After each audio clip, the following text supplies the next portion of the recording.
پاکستانی قوم کے بارے میں ہمارے حکمرانوں کی جانب سے اکثر یہ کہا جاتا ہے کہ یہ لوگ ٹیکس ادا نہیں کرتے۔ ٹیکس دہندگان سے متعلق یہ بے بنیاد اور غلط پروپیگنڈا بھی کیا جاتا ہے کہ ملک کی آبادی کا صرف 1% لوگ ٹیکس ادا کرتے ہیں۔ خود ہمارے موجودہ وزیر اعظم عمران خان بھی اپنے غیر ملکی دوروں میں ایک سے زائد مرتبہ یہ بات دہرا چکے ہیں کہ پاکستانی لوگ زکوٰۃ اور خیرات دینے میں تو کوئی کسر نہیں چھوڑتے، لیکن حکومت کو ٹیکس دینے سے کتراتے ہیں۔ یہ بات اگرچہ انہوں نے اپنی اسی سوچ کے تناظر میں کی تھی جو وہ اپنی عرصہ دراز سے اپنائے ہوئے ہیں، یعنی ان سے پہلے برسر اقتدار آنے والے سارے حکمران چونکہ کرپٹ، چور اور ڈاکو تھے، لہٰذا عوام ان پر اعتماد نہیں کرتے تھے۔ ہمارے لوگوں کو یہ خدشہ لاحق رہتا تھا کہ ان کا دیا ہوا پیسہ درست اور صحیح جگہ پر خرچ ہوگا بھی یا نہیں۔ پاکستانی تو ضروریات زندگی کی ہر چیز پہ ٹیکس ادا کرتے ہیں۔ اس ملک میں ایسی کون سی چیز ابھی باقی رہ گئی ہے جس پر ٹیکس عائد نہیں کیا گیا؟ بچوں کے دودھ سے لے کر کھانے پینے کی ہر شے پہ یہاں ٹیکس لاگو ہے۔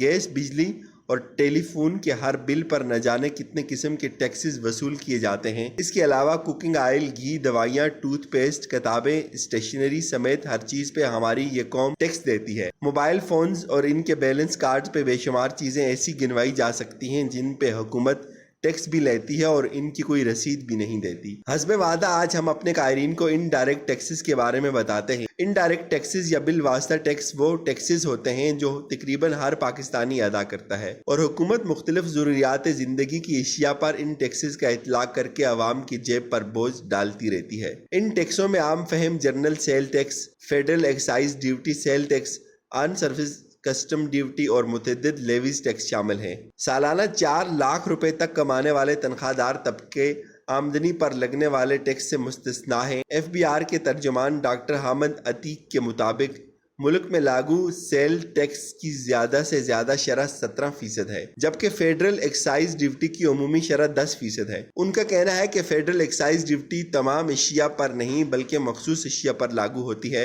مثلاً سگریٹ وغیرہ۔ اس کے بعد ایک اور tax sale tax on services ہے جو صوبائی سطح پر نافذ کیا جاتا ہے۔ اس کی شرح کا تعین بھی صوبے کرتے ہیں اور مگر اس ٹیکس کی عمومی شرح 16% ہے۔ کسٹم ڈیوٹی ٹیکس کے حوالے سے ترجمان FBR کا کہنا تھا کہ اس کی شرح کا تعین درآمدی مصنوعات کی نوعیت اور تعداد پر ہوتا ہے۔ ان کے مطابق عام استعمال کی جن چیزوں پر یہ لاگو ہوتا ہے ان میں امپورٹڈ چاکلیٹ، گاڑیاں، الیکٹرانکس کا سامان شامل ہیں، جس پر 20% شرح عائد ہوتی ہے۔ ان ٹیکسز کے بعد مختلف قسم کے ٹیکس لیویز اور سرچارج ٹیکس عائد کیے جاتے ہیں جو عموماً پیٹرول، CNG، LNG، بجلی اور گیس کے بل اور ٹیلی فون کے بل شامل کر کے عائد کی جاتی ہیں۔ ان کی شرح کا تعین بھی حکومت ہر ماہ کرتی رہتی ہے۔ ایک اور ٹیکس جو عام صارف کی جیب پر پڑتا ہے وہ ود ہولڈنگ ٹیکس ہے، جس کی کم از کم شرح 10% ہے۔ ناظرین، ڈائریکٹ اور ان ڈائریکٹ ٹیکسز کے حوالے سے ان دونوں ویڈیوز کا مقصد یہ واضح کرنا تھا۔ ڈائریکٹ ٹیکسز میں تو رعایات چھوٹ دی گئی ہیں، لیکن ان ڈائریکٹ ٹیکسز تمام پاکستانیوں نے ادا کرنے ہوتے ہیں، چاہے وہ غریب، مزدور، کسان ہو، بچہ ہو کہ خاتون۔